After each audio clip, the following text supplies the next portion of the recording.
Mondi, Hey, what's Papa. what's up, man? We got news What's reviews, up? updates, tidbits, factoids, all that good shit. Yes, A lot of sir. things to discuss. There has been a lot of news that has dropped, so let's get right into it. What an original opening. Oh yeah, Let's start it off. I'm sorry. Hold on, guys. Hold on. Like the video, comment down below. I appreciate all the comments I got in the last video. Let's keep Yeah, it that was kind of going. crazy. I was Let's like, keep it okay. going. Yeah, All right, okay, let's go, Mondi. that boy Julian paying him. Yes, So let's sir. let's start it off with some reviews. Guys, Julian and I just dropped a Avatar: The Last Airbender series review and Dune Part Two review on the same pod. It was like a I don't know what the word I'm trying to say, but yeah, that pod is out right now, guys. Check it out if you want to hear our review to Dune Part Two and Avatar: The Last Airbender. So I'll be the Netflix version. So I'll be skipping those reviews just so you guys know. Did you watch any shows between now and last time that we spoke? Nope, just Or finish Avatar. any shows? Yeah, I haven't Okay. finished anything. Yeah. Okay. So movies. I know you saw Demon Slayer. Did you see anything else? No. I told you about Demon Slayer. That's hilarious. Yeah. Yeah. Nope, just Demon Slayer. So you can go ahead with your Mea Culpa bullshit.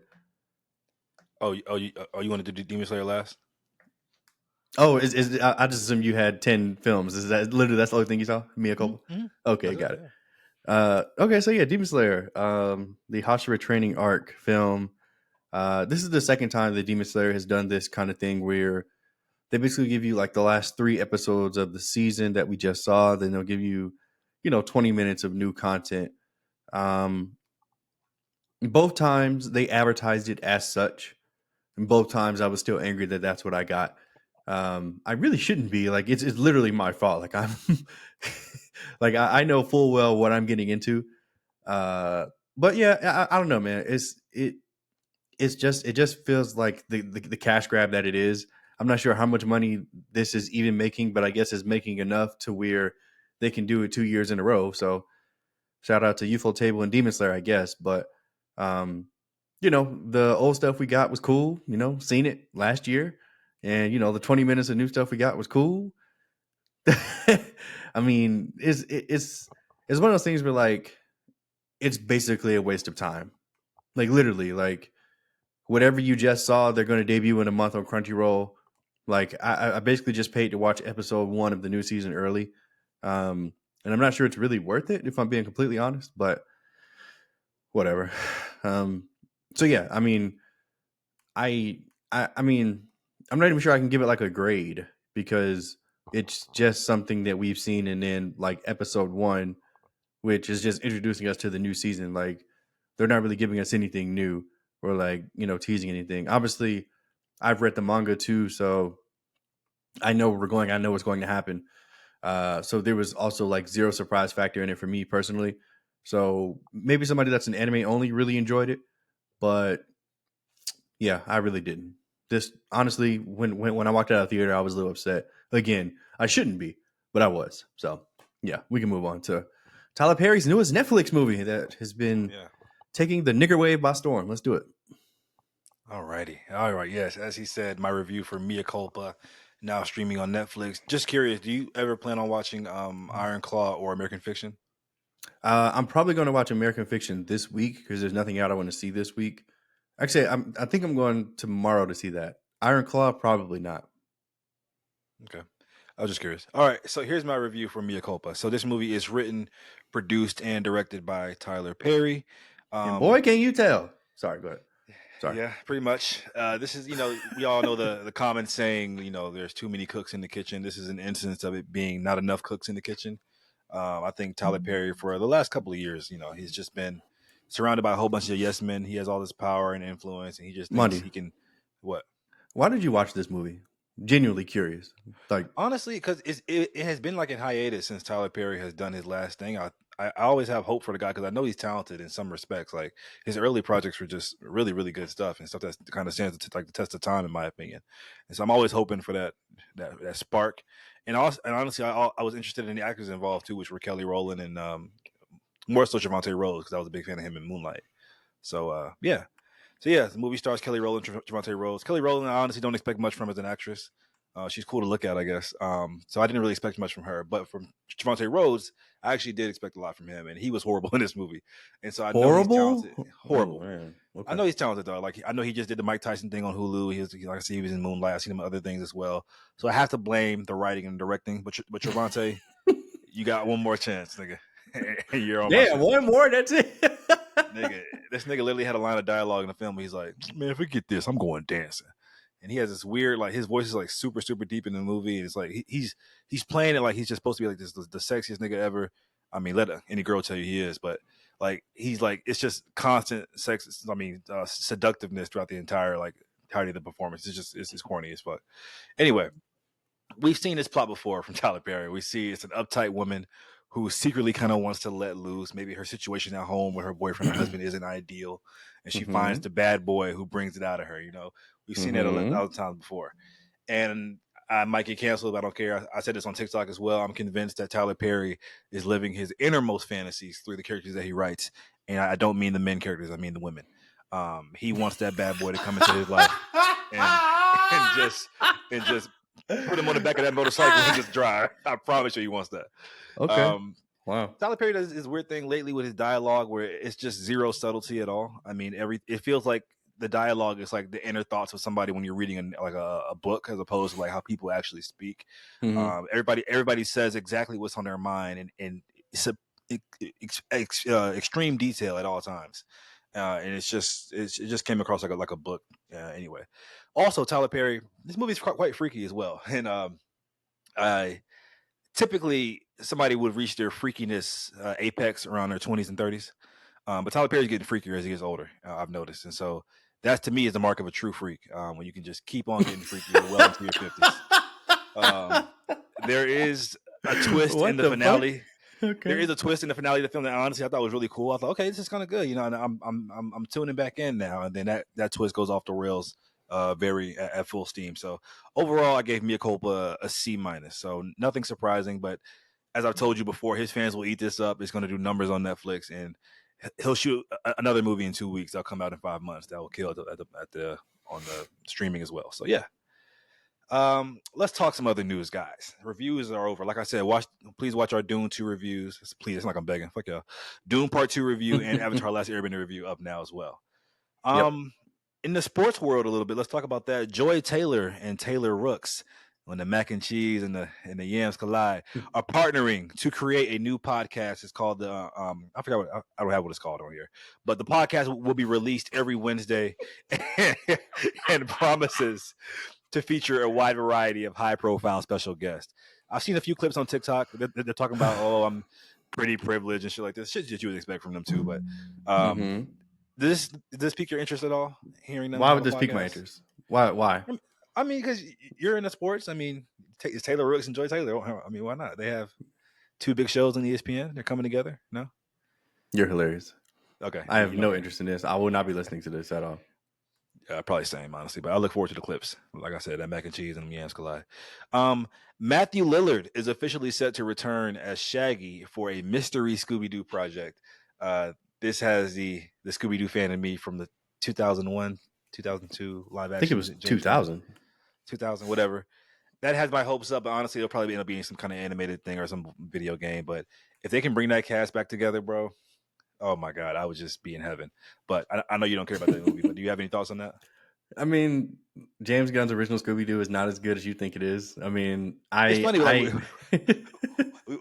we always call it James Gunn Scooby-Doo. I mean, he just wrote the screenplay, but it was directed by somebody else, but still. Oh, okay. Sorry. Yeah. Well, yeah, that fucking Scooby-Doo movie is not as good as you think it is, but you love it, and I mean, I love that for you, man. Like, I'm happy that you have something that you love because you just hate everything. So it's literally, actually, if you ask anybody who watches our pod, I'm pretty sure they say you're the more pessimistic one now than me. And I've noticed that over the last year or so. You've been really pessimistic, and I'm sorry. I hope you get your light back. Me too, if that's true, but I don't think it is. Yeah. Also, I love Scooby-Doo 2 Monsters Unleashed as well. Yeah. Anyway, for all my fans of True Detective has been renewed for a season 5. I've never watched the show, but I've heard amazing things about how good season 1 is with Matthew McConaughey. Have you heard about the show as well? No. Is this vampires? No, that's True Blood. True Love? True Blood. True Blood. True Detective is a show like on, I think it's on Max or stars or something like that. Anyway, Beef season 2 will be eyeing stars Anne Hathaway, Jake Gyllenhaal, and Charles Melton. The plot will involve two feuding couples as opposed to just feuding individuals. Beef, of course, was the show that came out last year with Ali Wong and Steven Yeun. It did amazing in terms of awards season.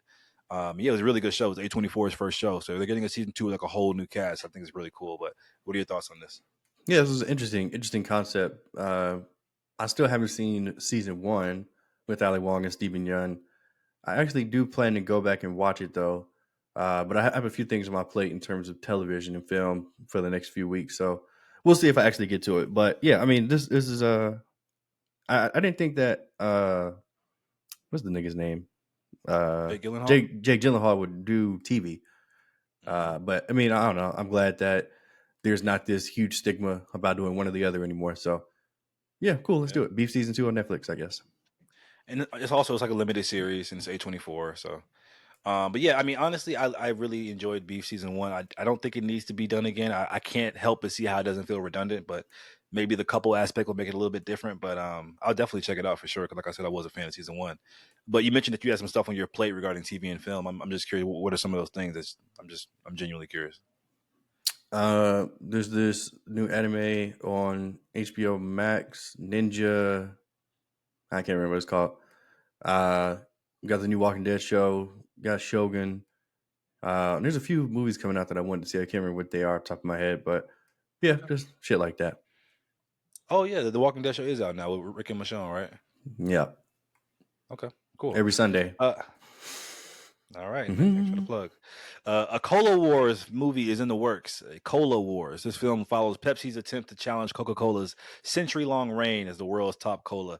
These movies come out like every year now. We had the Blackberry one, the Tetris one, the Hot Cheetos one. Did this pique your interest at all? No, but you used to work at Coca-Cola, so tell me, Monty, how excited you are about this? I worked at the Coca-Cola Museum. But no, nigga was the bear. Why you always exposing me? Okay, bitch. I got something for your ass. Shit. Don't worry. The John Wick spinoff movie Ballerina, starring Ana de Armas, has been delayed by a year. It was supposed to come out this year. Now it's coming out June 6th of next year. Chad Stahelski, who of course is director of the John Wick 1 through 4, is working with director Len Wiseman on additional action sequences for the movie. It's been reported there haven't been that many, which is weird for a John Wick spinoff. But what are your thoughts on that? Interesting. Yeah, very, very interesting stuff that's come out about this. Why would there be a limited amount of action scenes in any John Wick property, like at any time? It's really weird. So I'm glad that somebody spoke up and was like, "Hey guys, we might want to put some pow pows in this or something." Like, I don't know, it's John Wick. So yeah, I mean, delay it till it's ready. I'm always an advocate for that. Granted, the lore is really cool for John Wick. I feel like John Wick's lore doesn't get enough love. I mean, they really built out a really cool world. So I hope they aren't just leaning on the lore alone. Because, like I said, what draws people to those movies is the over the top, just amazingly choreographed action. So yeah, for sure. Speaking of John Wick, that actor Ian McShane, who plays the hotel, what's the nigga's name? Hotel manager in John Wick. I forgot his name. He slams the show The Continental, which the show which came out last year, which took place like in the 70s, as a John Wick cash grab. He and Keanu Reeves, he says, were not consulted about it. Winston, there he goes. Wow, that's interesting to kind of slam your own franchise, but and also, why would you care unless you're like a producer on the movies? But what are your thoughts? For some reason, this came across to me as just like an old nigga who knew he wasn't about to get none of the pie, and he was just like, "I don't want them to do this shit. Now without my approval, how much am I getting for this?" And when they told him, "You're not involved in this at all," actually, he was like, "Fuck this show, fuck this." So, but maybe I'm wrong. Yeah. Interesting too, because the show does focus on Winston, a young Winston. He's the main character in the exactly. show. And that's another show which I think is not great at all, but I think it definitely every John Wick fan would have some enjoyment about it. But I feel like that show came and went. Like I was the only one that kind of reviewed it on my TikTok. Like no one, I haven't heard a single person talk about the Continental ever, and so that's just kind of weird because it's actually not bad at all. A24's Friday the 13th series is reportedly releasing this year from Hannibal creator Brian Fuller. The OG final girl from the movie Friday the 13th, Adrienne King, the actress, will have a recurring role in the series. So of course, guys, people who don't know what that final girl term means at the end of every horror movie, Friday the 13th was one of those movies that started that trend of the final girl. So the one from the original movie will be returning in the series. That's first of all, A24 was even doing a Friday the 13th series, so that's kind of Me cool. In universe is really cool. But what are your thoughts on that? Will you be So watching an this? actual series around Jason Voorhees, I mean, okay, I guess. Let's do it. I mean, shit, The Final Girl, that movie came out in 84, and she was easily 18. So and she's probably not that old, in her 50s. So okay, let's do it. Yeah, sure, let's do it. She'll be the first to go. I mean, they're following the trend of Halloween and Scream. Yeah. There's going to be the legacy characters. Actually, I'm not sure how many niggas actually survive in these movies. Jason be fucking all of them up. But I guess, like you said, there's always the one. Busta Rhymes. Busta Yeah. Rhymes. Nigga Busta Rhymes is like, nigga, bitch. Nigga. Busta Rhymes is actually nuts for that. Yeah, that was nuts. Pretty sure that was Michael Myers too, but whatever. Oh, yeah, you're right. Same You're right. That was difference. Michael Myers. Yeah. Same difference. I'm I'm pretty sure it was. Yeah. Halloween H2O. Yeah. Oh, okay. Yeah. Let's talk about the BCU, guys. And for those who don't know what that means, that's the Beatles Cinematic Universe. 4 separate biopic films are in the works about each member of the Beatles, and they will all release in theaters in 2027. Sam Mendes will direct each film, which will be interconnected stories, one from each band member's POV. I'm not gonna lie. If I was a Beatles fan, I'd be like, "This is hard as shit." But I'm not a Beatles fan. But I mean, that's an interesting way to go, to have the Beatles movie through all 4 members' POV. Maybe things are different from. I think the idea in theory is actually really fire. But what are your thoughts on this? Sounds The Last Dance inspired, but just because, obviously The Last Dance was really, like the Last Dance was really just about the 96 Bulls, or sorry, the 98 Bulls, but it was really about Michael Jordan. But since all of those guys are almost equally as famous, like this will be about their run and their individual take on it too. So yeah, like you, I'm not a Beatles fan. I don't care about this. I'm not going to watch this. They were way before my fucking time. But shout out to all you Beatles fans out there that listen to the Current Era Pod. I don't understand the Last Dance comparison, because all the documentary, these are biopic films. And also, I think just the commitment to having to watch 4 movies is a lot. So, like I said, as a why are you laughing? Why are you laughing at me? The one is I don't get it. That shit don't make sense to me. Okay. Don't you always reduce me to I'm not gonna say that. Okay. Anyway, the BCU is coming, guys. You're nuts. The Purge 6 script is done. It will be the final film in the franchise. So Purge 6 will be the final one. I doubt it will be, but it won't. That's what they're saying right now. Mm-hmm. Are you a fan of the Purge movies, and what are your thoughts on this? It's so interesting, man, because like I distinctly remember going to the theater to see the very first one, and I remember walking out and being like, that was actually pretty cool. Like I enjoyed that this ridiculous ass concept, and like I feel like they could make more of these. And as it happens, of course they made more and they got progressively worse. I'm pretty sure there was an outlier. Was it Matthew McConaughey in one of these? Or no. The nigga from the Black Phone. Oh, Ethan Hawke. Yeah, wasn't he in one of them? I think he was in the first one. Oh, okay, shit. Well, yeah, whatever. But yeah, I say all that to say I don't care about this, and this is absolutely not going to be the last one. They're going to continue to make these, whether it happens 5 years or 10 years from now. They're going to continue to make these. Yeah, don't really have much to comment on. I think I disagree with you with the fact that they progressively got worse. I think that it's widely regarded that the first Purge was like the best film per se out of all of the 5 of them, but there's some fun entries in this thing. Like when they expanded it out into the streets, and it got really, really fun. And the Purge is one of those movies where like all the movies where like I don't find myself revisiting them a lot often. But when I do, I'm like, these are fun movies. Like they take that concept, and I think that they maximize it to the best of their ability. So I'll be excited for the Purge 6, and I hope they do get more entries if needed. So yeah. Let's talk some trailers, guys. We have the trailer for One Punch Man season 3 has finally been released. I don't watch One Punch Man, but do you? And what are your thoughts on the trailer? Yep, of course. Yeah, One Punch Man. I hate when they release trailers like this because they're not subbed over. So like it's just like 2.5 minutes of just meaningless animation, which is cool. Great animation, great to see the characters back, but I have no idea what's going on. I do not speak Japanese, so this trailer didn't mean anything to me. The good thing is that I don't read the manga for this, so I have no idea what's going to happen. I haven't been spoiled on this, so One Punch Man fans, you're getting to season 3 eventually. I don't know when it's releasing because I can't understand Japanese, but sure. One Punch Man season 3. Let me ask you a random question as somebody who just wants to know. Who do you think will win? Because I asked my coworker this today. I like to ask him shit just to get him going because sometimes I gotta be bored at work. But what are your thoughts on Saitama versus Goku Super Saiyan 3 from the Z Saga? Who do you think wins that fight?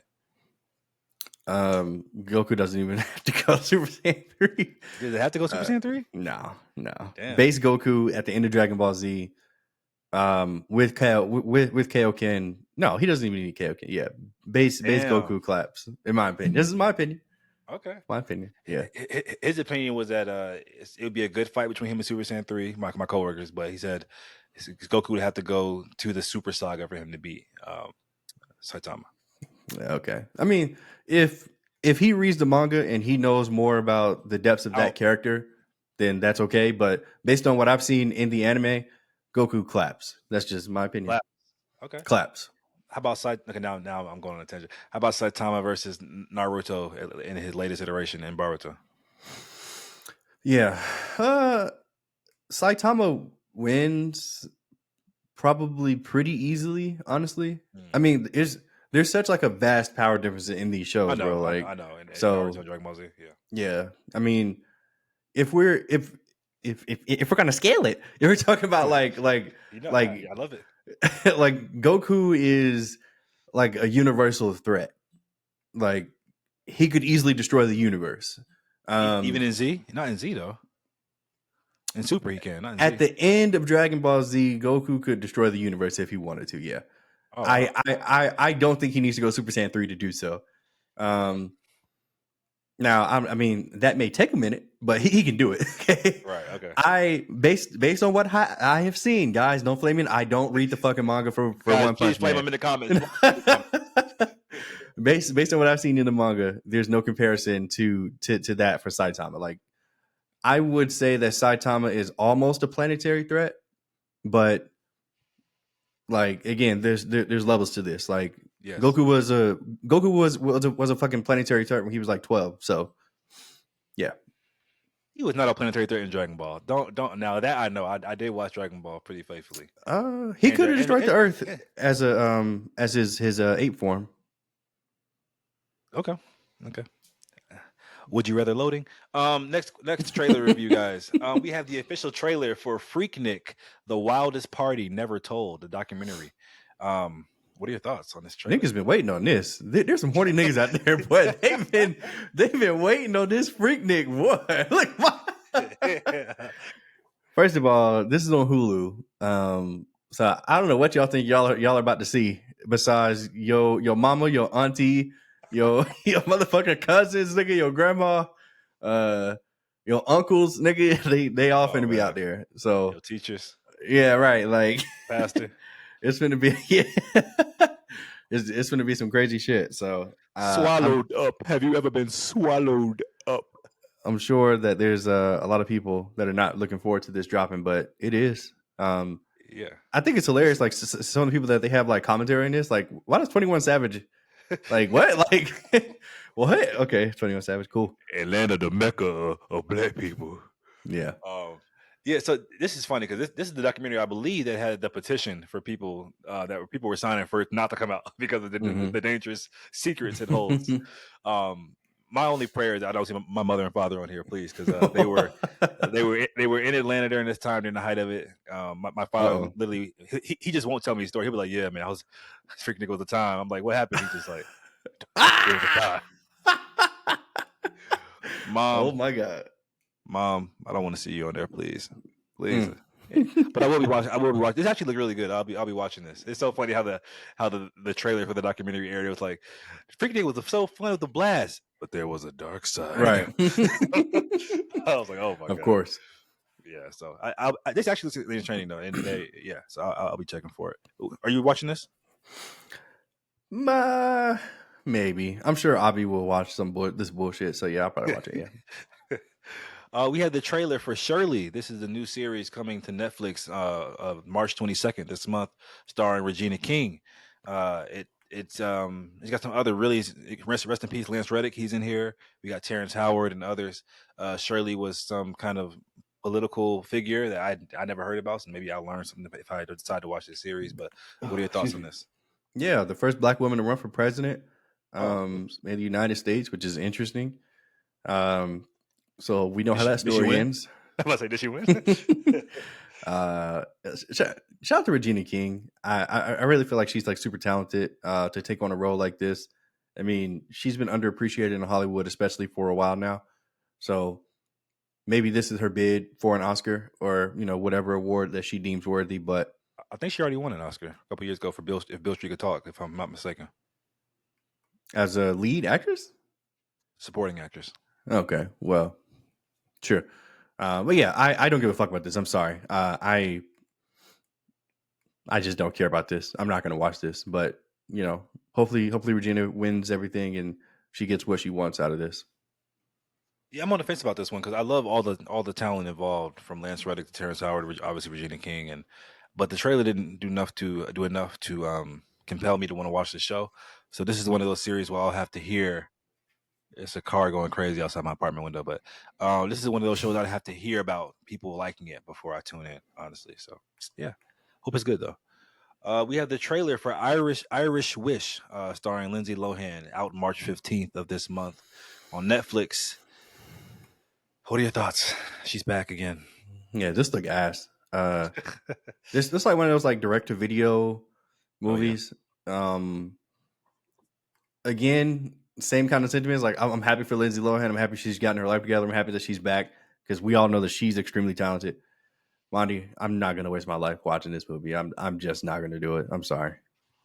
Yeah, I think I might have to 100% agree. And in the words of Obi-Wan Kenobi in Episode 3, you are the chosen one. Like, bro, like Lindsay Lohan was literally the chosen one. She was supposed to be the A-list of all A-list actors. Her career was trending that way. It's sad and happy. It's like two sides of a coin. I'm happy she's back on track, obviously, with her life. But every time I see her, I just see the potential of what she could have been in Hollywood. Yeah, that was weird. Next review. That seemed a little personal, but I don't know. Okay. Next trailer. We have the trailer for the new horror film by A24. I Saw the TV Glow, starring Justice Smith. This is where two teenagers bond over their love of a television series, and then it's mysteriously canceled. So looks about as A24 as it gets. Sounds about as A24 as it gets. What are your thoughts? This trailer was a little weird in that I couldn't really tell what the plot of it was. I mean, the tagline is helpful, I guess, but I didn't really get that in the trailer. For some reason, it gave me like Jumanji vibes to an extent, in that like the TV show may activate like a different event or like a different monster or whatever the case may be. But again, I could be totally wrong. Like that was just my interpretation of what I saw in this weird ass trailer, which is so A24. I'm honestly kind of used to it now. Like A24 just doesn't care. Like they're just like, yeah, like you're gonna be there, bitch, and you're fucking right. I'll be there opening fucking night. So fuck you, A24. Oh really? Really? Okay. Yeah, I'll be there for this bullshit. This is probably gonna be ass, probably, but I hope I'm wrong. Yeah, this trailer was weird, man. And Justice Smith is one of those actors. I'm still. I think I like him. Okay. But in all seriousness though, this trailer, I do appreciate I do appreciate A24 because if we didn't get these kind of movies, it'd just be Madam Webs and so I mean, this trailer did pique my interest enough. I'm not gonna lie to probably check it out. But like you, I have no idea where I'll be going with this movie when I watch it. So that could be a good thing. Are you planning to see the Magical Society of Negroes movie that Justice Smith is also in? I am. I really am. It's funny too because my mom texted me the other day, like, "Have you seen this trailer for this new movie called the Magical League of Negroes?" I was like, "Yeah." She's like, "You're taking me to see that, right?" I was like, "Yes, I guess." Okay. Wow. Okay. Cool. So, Yeah. and so I'm pretty sure it comes out my in a week or mom two. watches. So. Yeah, she watches like 3 movies a year in theaters, and so the fact that this is one of them is interesting. I don't know what this trailer did, but okay, sure, mom. She sees the vision. It's going to be a great movie, bro. She sees the vision. She also told never mind. I'm not gonna say what she told my director. We have the trailer for Boy Kills World. This is a movie starring Bill Skarsgård. The Skarsgård brothers are working. Hemsworth brothers move out the way. The film follows a deaf mute who escapes to the jungle and trains to enact revenge on those who murdered his family. This is coming to theaters April 26th. Really wonky trailer, not in a bad way, but what are your thoughts? I think this was wonky in a bad way for me, unfortunately. No, seriously, like, look, I appreciate the fact of them trying something different with the deaf and mute thing, giving him the inner voice from Bob's Burgers. Like, Archer I too, right? get it. Yeah. I get it, and I appreciate, like, you know, the try to be different. But something about this trailer just seemed a little I don't know. That doesn't mean that I'm not going to see it. Maybe, you know, I'm sure they're going to release 3 or 4 trailers, and maybe another trailer would be better. But yeah, as of right now, I'm a little on the fence about this one. Obviously, I know Bill Skarsgård is talented, so I mean, like, I'm not worried about him. I'm not worried about the physicality. Like, he looks great. I'm sure he's going to be able to pull this stuff off. But I need more than just ridiculousness, and that's kind of just that's kind of what the trailer left me with, just like ridiculousness. It's the same thing for the movie with the Henry Cavill. I don't know if we're going to talk about that or if we already have. Yeah, Guy Ritchie. Yeah, we did a couple pods ago. Yeah, it just looked a little too ridiculous for me. But you know, I could see it and I could be totally wrong. So, but that's just my impression of the trailer I saw. What'd you think? Yeah, I think we're starting to see an uptick in ridiculous action movies again, like how they would be from the 90s, because action movies are just really trying to have this. They got to make themselves different, because I think John Wick has really ushered in a new wave of action movies, and they're all vying for this spot to just be like the new franchise that's just different. And I think that this is definitely it's trying to be different, but I think it looks, to me, it's entertaining. I thought it was a very good trailer.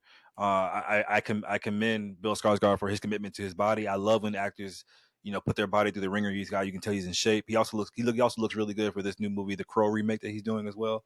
And so it's funny because him and his brother Alex Skarsgård, the middle one, they both are naturally skinny guys, but they both look really nice for movies. That sounded crazy. That sounded crazy. Anyway. No, but seriously, guys, watch this trailer if you haven't. It's called Boy Kills World. I think it'll be a fun time. I have a good feeling about this one for some reason. Also, we got Famke Jensen as well. She will always be Jean Grey to me every time I see her. She's actually aging really well too. And now I'm just curious, what's your ranking of which Skarsgård brother you like the best out of Stellan, the oldest one that we just saw in Dune, Alex, and Bill? I have literally no ranking. I'm just curious. Whoever did it is number one. That's Bill. That's the one in this trailer. That's what I thought. He looked just like that nigga. Alex was the one from Tarzan, and he did. He's number 3, and then whoever's left is number 2. The Northman, Stellan from Dune. Okay, let's do it. Yeah. You don't care about that. Anyway, we have the trailer for The Watchers. This is directed by Ishana Night Shyamalan. So this is the daughter of M. Night Shyamalan. Oh, really? Released. Yes. It's called The Watchers. Comes to theater June 7th. What are your thoughts? We got Dakota Fanning in the starring role. Okay, so that threw me off because this trailer felt like a M. Night Shyamalan thing to me. And then at the end, when it was like produced by something Shyamalan, I was like, oh, God, he's fucking back. But now you're telling me that it's his daughter. Well, she's directing it. He produced it. Oh, okay. I'm about to say, like, I'm pretty sure I saw M. Night, but whatever. Okay, so he's producing, she's directing. Okay, cool. Yeah, man. I am very... I'm like very afraid of like this nigga's trailers because like they're always interesting. It's not him. You're right, but in my mind, it's fucking him. It's him. But no, you're the whole time it's just him directing. right. This nigga using a new name. His daughter's a puppet. Nigga said I fell off, huh? Okay, let's see what you niggas think about this. Now I'm a woman. You can't say anything bad about me. Right, you can. I'm gonna cancel you. But no, for real, look. Did it look interesting in terms of like an idea? Like, I can understand why this nigga keeps getting scripts across this table and like people are like, yeah, we're gonna make this movie. It's not M. Night Shyamalan. Stop talking like it's his movie. Fuck. You're right. My fault. You know what? No, fuck that. I'm not saying my fault. It's him. It is him. This nigga's controlling everything, bitch. Oh my god, I'm done. Okay. All right, but look. The trailer looked good, guys. That's all I'm trying to say. The trailer looked good. It looked interesting. It looked like, oh, I need to see this movie to find out what's going on. That's what a trailer's supposed to do. But I feel like when I get in that theater and I waste an hour and 45 minutes of my life, I'm gonna be like, what the fuck was that? Just like I have been so many times when it comes to M. Night Shyamalan. But this is not his movie solely. He's not directing it, which really doesn't mean anything. Because like I'm sure he's not going to let his daughter just hang out to dry. But anyway, yeah, I'm going to be the opening night for this bullshit. The Watchers, unfortunately. So yeah, check my view on the Current Air Pod. Yeah, guys, I've been saying lately a lot how horror movies have just been so derivative lately, and so this actually looks really, really good. I'm not gonna lie. But I think M. Night Shyamalan is probably the king of conceptual ideas. Like his concepts are amazing. But I keep bringing him up, but I know it's his daughter. But this looks really, really good. I think Dakota Fanning is a great actress. I think really the key to having a great horror movie, which people don't really, I think, take for granted, is having a good actor or actress as your lead, because they can make the movie. They really can. I think some of the best performances I've ever seen in movies have come from actually horror movies, which I think like Toni Collette in Hereditary or Daniel Kaluuya in Get Out. Like these, anyway. But this trailer, guys, looks really, really interesting. I'll be there opening night for sure. This looks very different for the horror genre, and I hope it's good. I really do. Last trailer is for the big one. We have the trailer for the live action Borderlands movie. This comes to theaters August 9th. This is the big one? Interesting. Yeah. I mean, this is the biggest blockbuster out of all the trailers I've named. This has a huge cast comprised of Cate Blanchett, Kevin Hart, Jack Black, Jamie Lee Curtis. Also, what's it called? The little child, Ariana Greenblatt. She's been working lately. She was young Ahsoka. She played in the Barbie movie. She's having a lot of good work lately. She was in Endgame. Yep, Endgame. She was as young Gamora, or was it the first one? No, you're right. Yep. So yeah. What are your thoughts? Also, the Gearbox founder Randy Pitchford says that Borderlands will launch a Borderlands cinematic universe. So the BCU Part 2. They got the Beatles cinematic universe. We got this. But yeah, what are your thoughts on this trailer? Yeah, this trailer didn't mean anything to me. This didn't look like a fun adventure. But I am not. No, seriously, I'm not a fan of the video games. Like I have no context to what this series is as a whole. I literally don't know anything about this that makes me want to see this. And the trailer didn't do a good job of saying you need to go see this movie as soon as it comes out. I'm probably going to skip this. Like I don't care about this movie at all. Yeah, wow. Like I'm dead ass. Kevin Hart is in it. That doesn't mean anything. So yeah, I mean, like he played a straight man too, which is interesting. Like straight man, not as like not gay, but like a straight man, like a comedy. Yeah. I'm sure he's going to get flack for that because, he can't do anything without people just on his dick. So, yeah, I don't care about this. I'm sorry. Please tell me that you're gushing about this. You can't wait to see it. I totally disagree. This trailer looks super fun. I mean, it looks like Mad Max meets Guardians of the Galaxy. You can tell it definitely was Guardians of the Galaxy inspired. Like a lot of these Guardians of the Galaxy ushered in a whole wave of like these movies having these bigger than life action wonky planets with these 70s to 80s music in the background.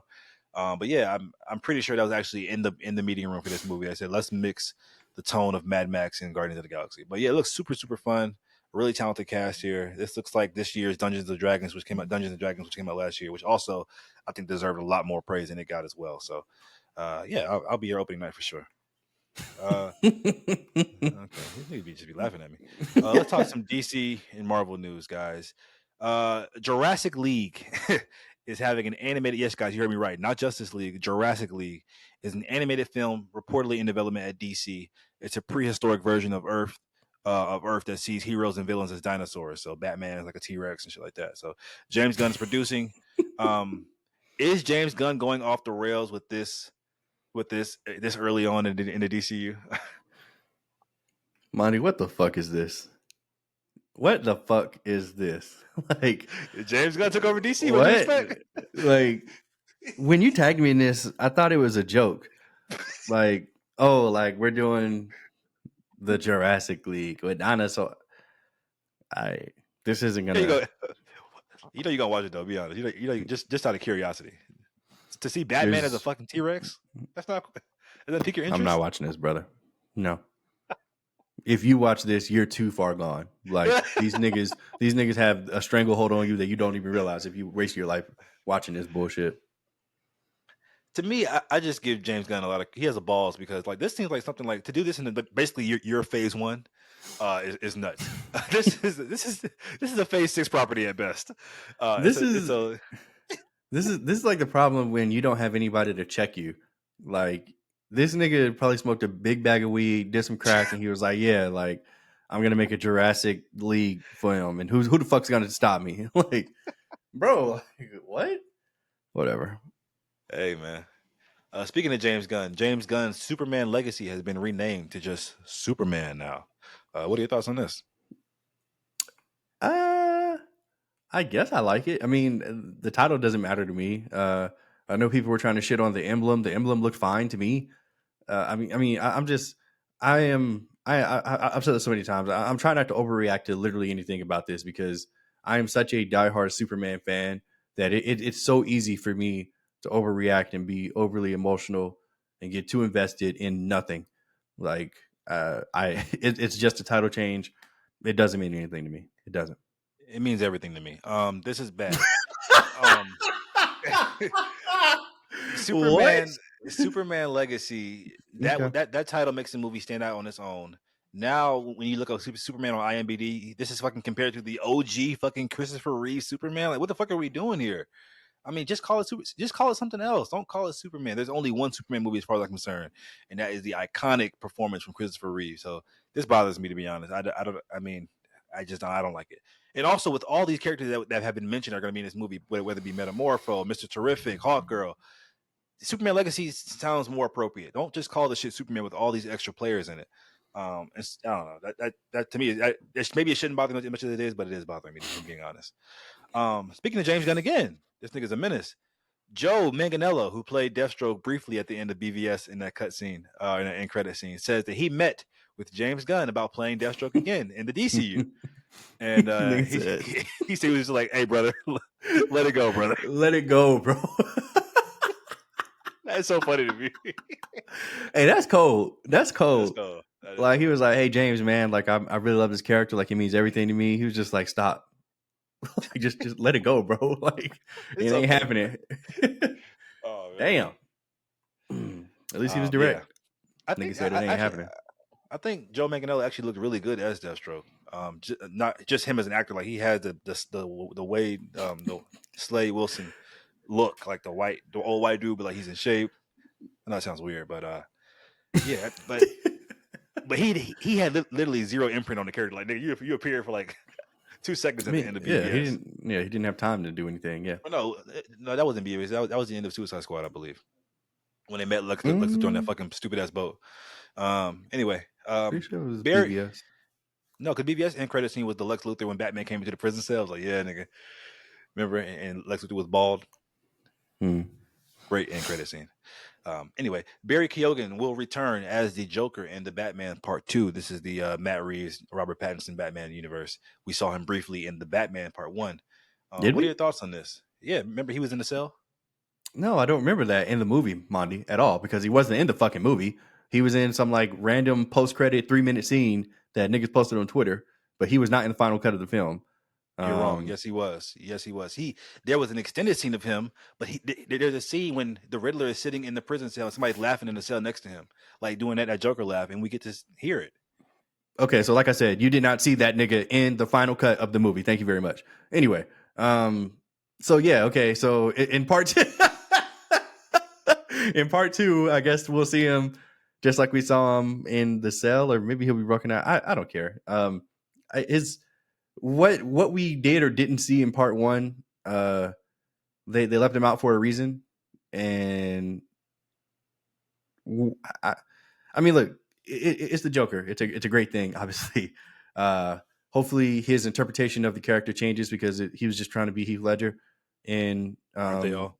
in his little 3 minutes that he had that got cut for a reason. So yeah, look, hopefully he can be better, and we can introduce this Robert Pattinson's Matt Reeves version of the Joker in here, I guess.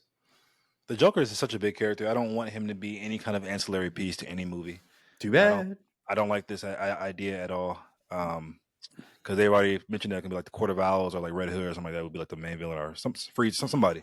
It's not gonna be Joker, and so I don't want him to be some ancillary piece. That bothers me.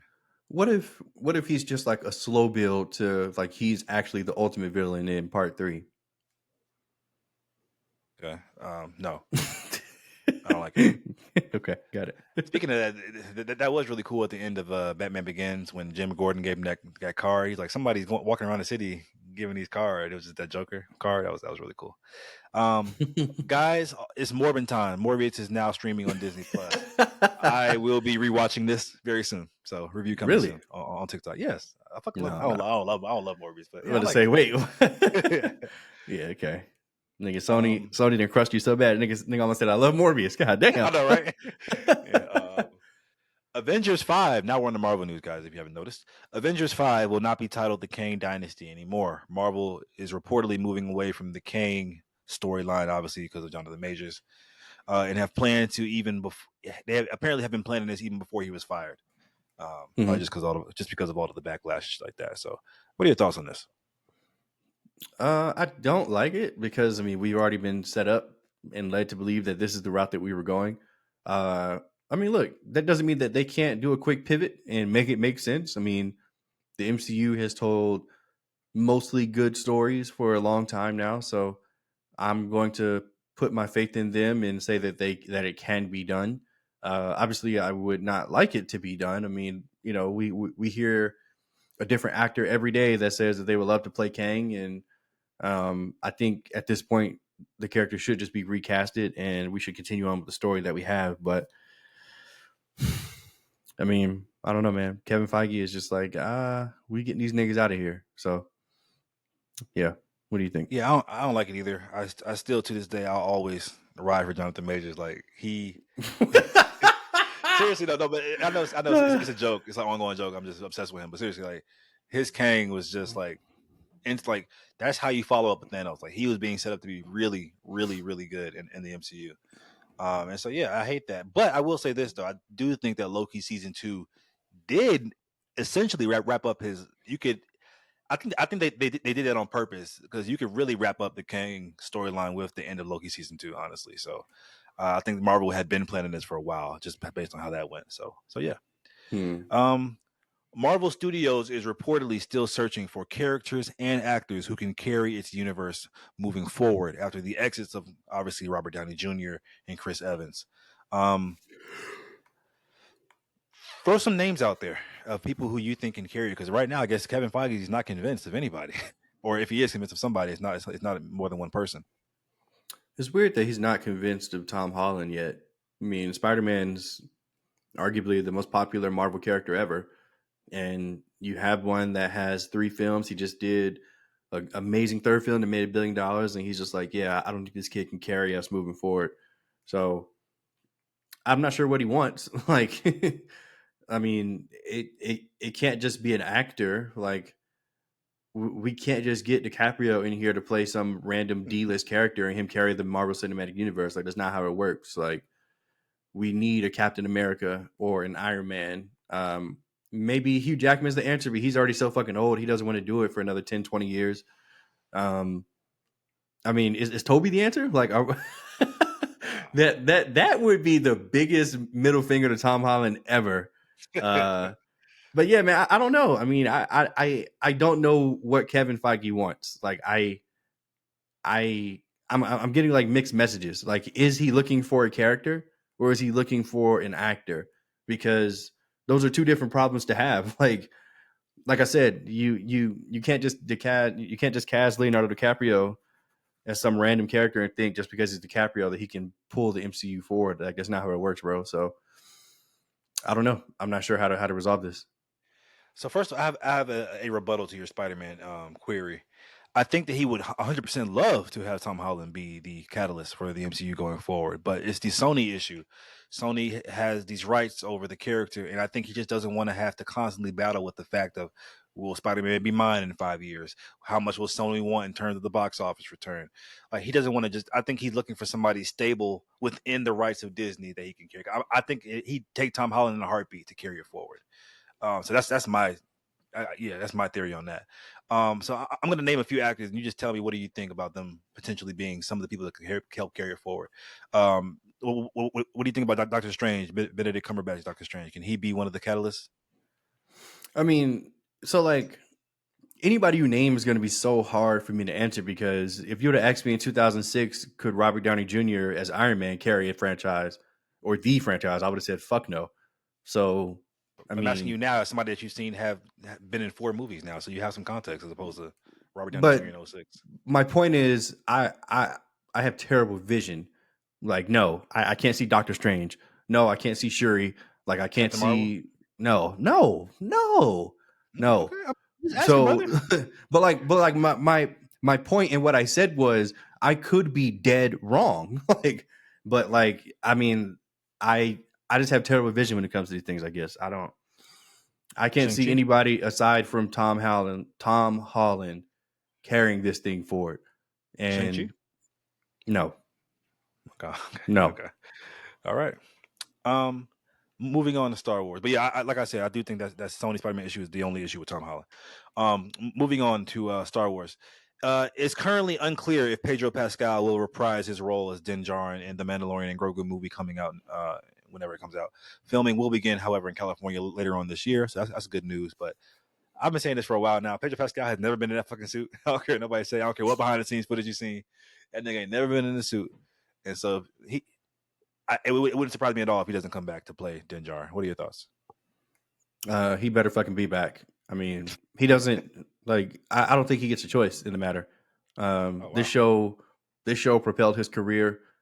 Game of Thrones helped, but niggas wasn't talking about Pedro Pascal before he was the Mandalorian. So he owes this show, especially if it's going to be a film, like a feature film. Like, what the fuck? Like, what is he going to be doing? The Last of Us? Nigga, get your ass over here. Get in this fucking suit, bitch. Fantastico four. Fantastico cuatro. Yeah, okay. Get your ass in that suit, bitch. Anyway, Hayden Christensen says that it was his idea to give Anakin Sith eyes in Episode 3, although George Lucas was initially against it. His quote was, "A few days later, he came back to me and said he thought about it, and now he liked the idea of Anakin having the Sith eyes." So I think this is a brilliant. Typically, I hate when actors give their thoughts on shit because they're just actors. You're just fucking actors. But wow, really, I mean, and keep in mind who he's telling this to. George Lucas, the fucking creator of Star Wars. Mm-hmm. But that shot of Anakin on Mustafar looking over, and you just see the yellow eyes, like that's one of the most beautiful shots of Star Wars, in my opinion. And it just means so much when you have the context of what he just did, just killed the younglings. Brilliant idea, Hayden Christensen, and thank you so much for giving Lucas that idea, because I can't even imagine Episode 3 now without Anakin having the Sith eyes. But what are your thoughts on that? It's interesting because I have no idea if this quote is even remotely true because it just came from some random Twitter account. But I guess if it is true, I mean, it's cool, I guess. I made a point now to only put stuff on the run sheet that I see from verified blue check sources. So it came from a verified source, even if it's not true. Okay.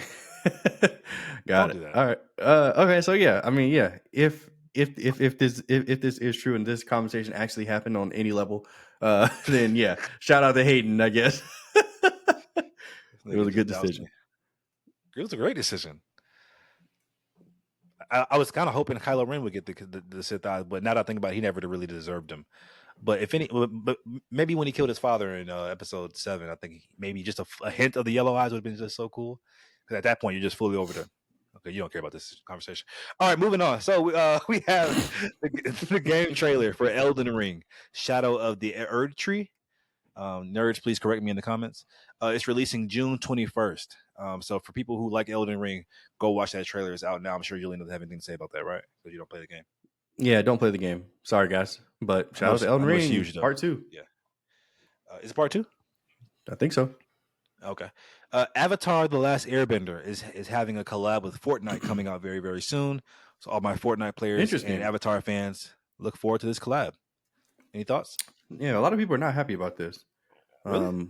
Obviously, because Aang is a passive monk who would not just go out in the field and shoot guns and kill people. It's just a skin, though, right? It is. It's just a skin, but it's going to be Aang out there shooting and killing niggas. So, oh my god. Yeah. I personally don't have a problem with it, but I can see their issue. Like, Aang would never do this. So, whatever. Aang, the same nigga that destroyed the entire Fire Nation fleet, killed them niggas. I feel like people kind of gloss over that. Yes, he was taken over by the Avatar, but he killed the entire Fire Nation fleet at 12 years old. So, yeah. Anyway, somebody who don't kill.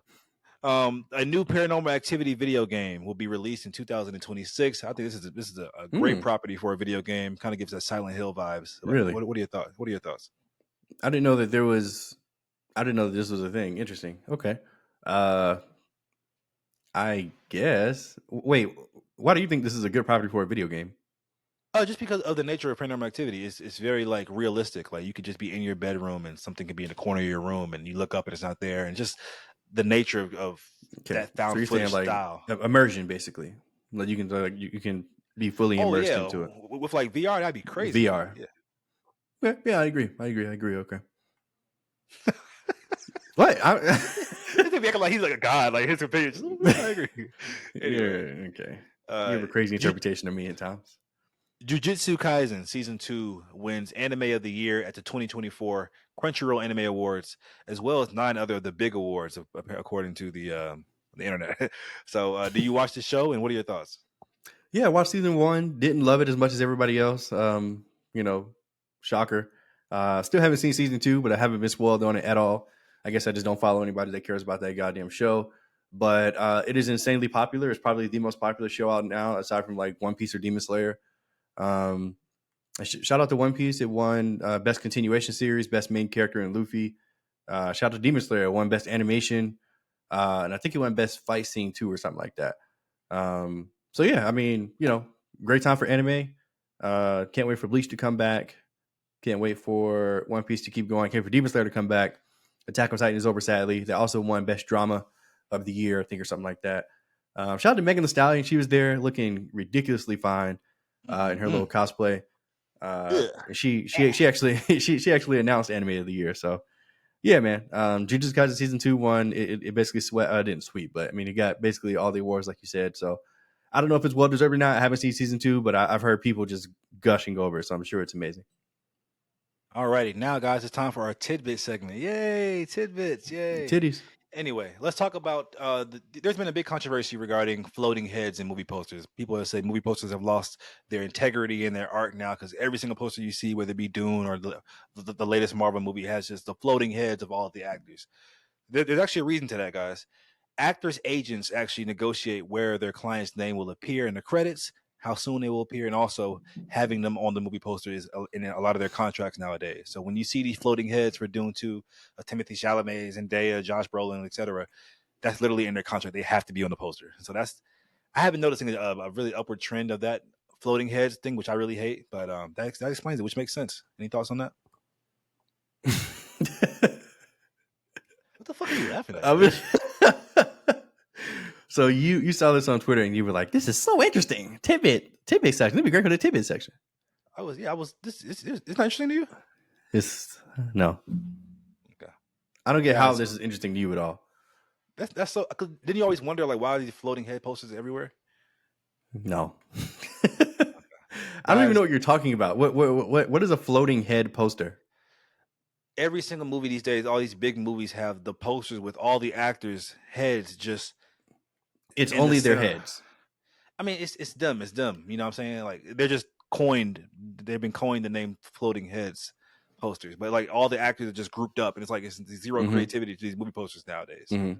It looks like the Star Wars poster, or the Endgame poster, or So fans have been having an issue with that lately, saying that they're kind of lacking in creating creativity. But now that we have a reason as to why that is.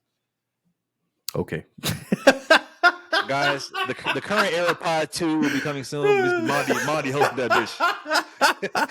Anyway, look, guys. Look behind Mondi. You can see who gives a fuck about posters and who the fuck doesn't. So, I guess we totally get why this is interesting to him and not me. So, yeah. Let's talk. You're nuts. The Joker 2. Part deux. Just talk a few things about it, which are interesting to me. The budget for this movie is $200 million. I don't understand that, but okay. just for context, guys, the first film only cost $60 million. And Dune Part 2, the grand scale of that movie had a budget of $190 million. This is going to cost more than Dune Part 2. What are your thoughts on this? I don't understand how. Like, I'm about to say, like, wait a minute, like the visual effects in this movie must be insanely like. Are they gonna have Godzilla on the screen? Like, what the fuck? Like, how are they spending $200 million in a musical? Henry Cavill Superman, he's gonna be in there calling it. Yeah, you must be right. That has to be what it is. Because what the fuck? I'm literally trying to figure out how they're going to spend that much money. And just like the Joker is just such a grounded movie anyway, like yeah, or so we thought. This nigga finna be in space. It does need to be said that Joaquin Phoenix's salary for the movie is $20 million, as well as Lady Gaga's is $12 million. So that's a pretty big chunk, but still, like $200 million is nuts. Insane. Game of Thrones creators confirmed that the final 2 seasons, season 7 and 8. Were originally planned to be a film trilogy that would release in theaters. I mean, I know hindsight's 2020, but do you think Game of Thrones, that story could have been wrapped up better in the seasons that we got, 7 and 8? Or could you have told the entirety of season 7 and 8 in 3 movies of the trilogy? I don't think you could have. Even if you would have made them like 3 hours apiece. Yeah, like I don't think you could have. I mean, look, I actually really love season 7. I mean, season 8 can go to hell. Same. I like season 7 too. But I don't think that they could have gotten everything into 3 films. So it would have been a mistake, in my opinion, to try to go that route. Yeah, that's just my opinion. I actually disagree. I think you could have told that story in three movies. First of all, just as a Game of Thrones fan, I would have loved to see it on a silver screen. That would be amazing. You go to an IMAX to see fucking Game of Thrones. But I think the first movie, you concentrate on the fall of the north wall of the wall when the Night King like resurrects the dragon or whatever. The second movie you focus on the Battle of Winterfell, and the third movie you focus on the Mad Queen and the fall of King's Landing. I think those 3 movies are big enough and right. What? Okay. Well, no. I'm laughing because you skipped like the first 8 episodes of season 7 and you went straight to the last 2. And then you just did season 8. So, okay. All right. I mean, if that's your plan to make it work, okay. Some sacrifices will have to be made, but let's nigga, it's not like a whole season, nigga. Let's do nigga, sacrifice 80% of the season. Let's do 3.5 hour movies. Fuck this. No. I need it. No. I need it. Anyway. Sydney, this is interesting. This is regarding Sydney Sweeney and the movie Immaculate coming out. I believe this month. Immaculate, the horror movie. She actually auditioned for this horror film Immaculate in 2014, but the project never materialized. Years later, she took on the role of producer and reached out to the writer, acquired and revised the script, hired a director, found financiers, and sold the film to Neon, which is now coming out this month. So that's just a really kind of cool full circle moment for Sydney Sweeney. I know she has like a production company as well because she reads a lot of books that she wants to be adapted. So hey man, she's more than just a big pair of tits, man. She's got some brains behind her. So what are your thoughts on this news? She's more than what? Holy shit! Cancel me. Oh my god. That is crazy. That's crazy. Top 5 crazy things you've said on the pod, which is nuts because you have some fucking dingers, bitch. It's so bitch. Don't act like you just saw Goody Two Shoes. Oh my gosh. We should pay somebody to go through all of our pods and do our top 10 craziest moments. No. We shouldn't do that. We should not. No, we actually should do that. Actually, No, we really shouldn't. But yeah, no, look, I mean, this is only a good thing, and I'm happy that Sydney Sweeney is at a point or at a level where she can do stuff like this. So, I mean, honestly, that makes me want to see this movie more. Yeah, same. Which Honestly, like I never thought that. I mean, I had no plans of watching this bullshit, but now that I know that she gave enough, to not only get it financed but to help rewrite the script, it's been spent years in development hell. I'm interested to see it. I probably still won't, but I'm interested to see it now. same here, guys. Last tidbit we have is Takashi Yamazaki, the director of the Godzilla -1. He says that he wants to have a Godzilla in the sequel fight another kaiju. His quote is, "I don't know if anyone has achieved a more serious tone of kaiju versus kaiju with human drama. That challenge is something I would like to explore." So would you want to see Godzilla -1 sequel with him fighting another kaiju, or should it stay grounded? I mean, but Man, he just said that's it. He just said it would still be grounded. But what are your thoughts? I don't know. that's so tough because I'm sure his vision is to have it grounded, but oh shit, the main event at the end of the day that people are going to see is Kong versus Godzilla or whatever. So it's it. I don't know, like it's a real slippery slope because like are the like as good as the human element can be, I'm not here for that. If it's billed as Godzilla versus Ghidorah, you know what I'm saying? Like that's what I'm going to see. So I don't know. I don't know if this could be done and be done well. I would love to be proven wrong, but I don't imagine that it can be done well. Like we're going to see Godzilla, the New Empire, whatever the fuck it's called, Godzilla and Kong, New Empire. I don't want the human element there at all. Like I'm here for the SmackDown fights. Kong has Mjolnir and he has a new glove and got the Infinity Gauntlet. Godzilla's Super Saiyan Rose. Like that's what I'm here for. But prove me wrong. Prove me wrong. Great feedback on that. Anyway, I think that it would be a disservice to Godzilla if you were to continue this without having any kind of kaiju interaction, because that's just such a part of his lore. And so, yes, this task would be hard to go from Godzilla -1, which was so grounded, to now introducing other kaiju as well. But I think he would even take on the task if he couldn't do it. I think he could. I think as long as you keep the essence of Godzilla -1, it can definitely be done. And like I said, more importantly, it's just going to be a disservice to that Godzilla lore, because like you can't ignore the fact that he's fought monsters for over almost 100 years now. So I think it's a natural progression for the franchise. And You're probably right. Unfortunately. And last bit of news, guys, is Teenage Mutant Ninja Turtles Mutant Mayhem is now streaming on Prime Video, guys. Please go watch that movie. It's one of my favorite movies last year. I think it's one of Julian's as well.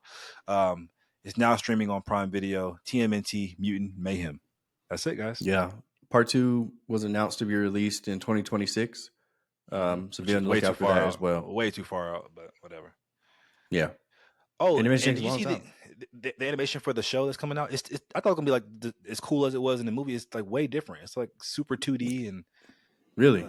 No, I haven't seen it at all. Is the voice cast returning at least? Yeah, the kids are returning, but they probably just couldn't afford to do that same animation in the show. But still. Okay. Yeah, I didn't know that. Okay. Thanks, guys. Wrap it up. Make sure you like and comment down below. Comment what was your favorite segment. Is Sydney Sweeney just a big pair of tits or not? Y'all let us know, man. Thanks, Monty. Oh, man.